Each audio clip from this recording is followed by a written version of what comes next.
علی امین گنڈا پور اور بیرسٹر گوہر خان جو ہے وہ عمران خان کی رہائی نہیں چاہتے اور یہ غدار ہیں۔ یہ جو منرل اور مائنز کا ایکٹ ہے اس کو کے پی کے سے کلیئر نہیں ہونا چاہیے، اس کو مشروط کرنا چاہیے عمران خان کی رہائی سے۔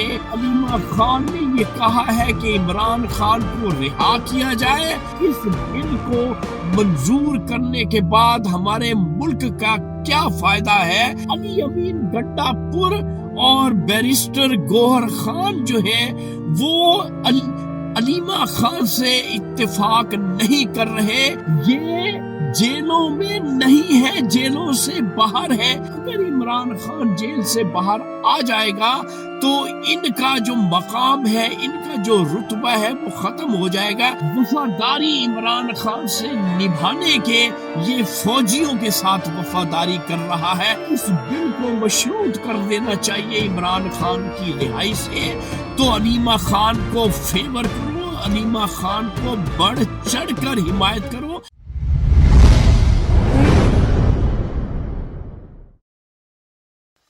السلام علیکم معزز خواتین و حضرات، میں ہوں آپ کا ہوسٹ ارشد شاہین۔ میں اپنے معزز ناظرین کو اپنے یوٹیوب چینل سچی گل میں خوش آمدید کہتا ہوں۔ معزز خواتین و حضرات، کل کی ویڈیو میں جو سچ میں نے آپ کو بتایا تھا اس سے ریلیٹڈ آج کا سچ میں آپ کو بتاؤں گا کہ علیمہ خان جو عمران خان کی ہمشیرہ ہیں، انہوں نے کھلے لفظوں میں باشگاف الفاظ میں یہ بات کہہ دی ہے کہ پی ٹی آئی میں علی امین گنڈا پور اور بیرسٹر گوہر خان جو ہیں وہ عمران خان کی رہائی نہیں چاہتے اور یہ غدار ہیں۔ یہ علیمہ خان نے یہ بات کہی ہے اور یہی میں نے آپ کو کل بتایا تھا کہ معزز پاکستانیوں، یہ بڑا اچھا موقع ہے اس وقت، اور علیمہ خان نے بار بار یہ بات کی ہے کہ یہ جو منرل اور مائنز کا ایکٹ ہے اس کو کے پی کے سے کلیئر نہیں ہونا چاہیے، اس کو مشروط کرنا چاہیے عمران خان کی رہائی سے۔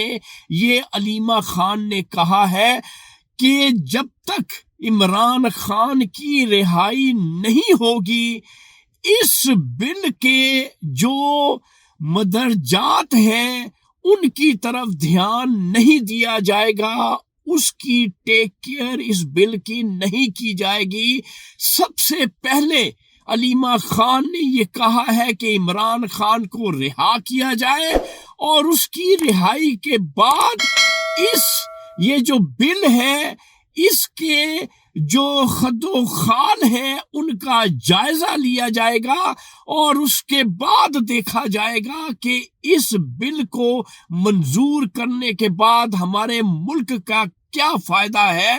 تو یہ حقیقی بات ہے، یہ صحیح بات ہے اور سنہری بات ہے، لیکن علی امین گنڈا پور اور بیرسٹر گوہر خان جو ہیں وہ علیمہ خان سے اتفاق نہیں کر رہے۔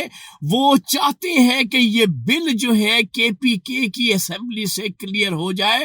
تو یہاں سے ظاہر ہوتا ہے کہ یہ جو دو اشخاص ہیں وہ عمران خان کے لیے سنسیئر نہیں ہے اور عمران خان کی رہائی نہیں چاہتے۔ اس لیے میں کہتا ہوں کہ کیونکہ ان کی مونوپلی ہے، یہ جیلوں میں نہیں ہے، جیلوں سے باہر ہے۔ اگر ان کو پتا ہے کہ اگر عمران خان جیل سے باہر آ جائے گا تو ان کا جو مقام ہے، ان کا جو رتبہ ہے وہ ختم ہو جائے گا۔ اب علی امین گنڈا پور کبھی سوچ سکتا تھا کہ وہ کے پی کے کا چیف منسٹر بن جائے گا. مرہون منت عمران خان کے. عمران خان نے اتنی عزت توقیر اور اتنی پذیرائی کی کہ اس کو کے پی کے کا چیف منسٹر بنا دیا. اب بجائے وفاداری عمران خان سے نبھانے کے یہ فوجیوں کے ساتھ وفاداری کر رہا ہے، اور اس کے ساتھ ہی گوہر خان جو ہے وہ بھی اسی علی امین گنڈا پور کی بات کو انڈوس کر رہا ہے. اس لیے میرے پاکستانیوں، جو علیمہ خان بات کہہ رہی ہے کہ اس بل کو مشروط کر دینا چاہیے عمران خان کی رہائی سے، تو علیمہ خان کو فیور کرو، علیمہ خان کو بڑھ چڑھ کر حمایت کرو، تاکہ ہمارا قائد، ہمارا مرشد اور پاکستان کا نجات دہندہ جو ہے وہ پاکستان کی خدمت کرنے کے لیے جیل سے رہائی حاصل کر لے. تو ناظرین، یہ تھا آج کا سچ جو میں نے آپ کے ساتھ شیئر کر دیا. انشاءاللہ اگلی ویڈیو میں اگلے سچ کے ساتھ آپ کا میزبان ارشد شاہین دوبارہ آپ کی خدمت میں حاضر ہوگا. اس وقت آپ مجھے میرے یوٹیوب چینل سچی گال سے اجازت دیں. Thank you very much. اللہ حافظ.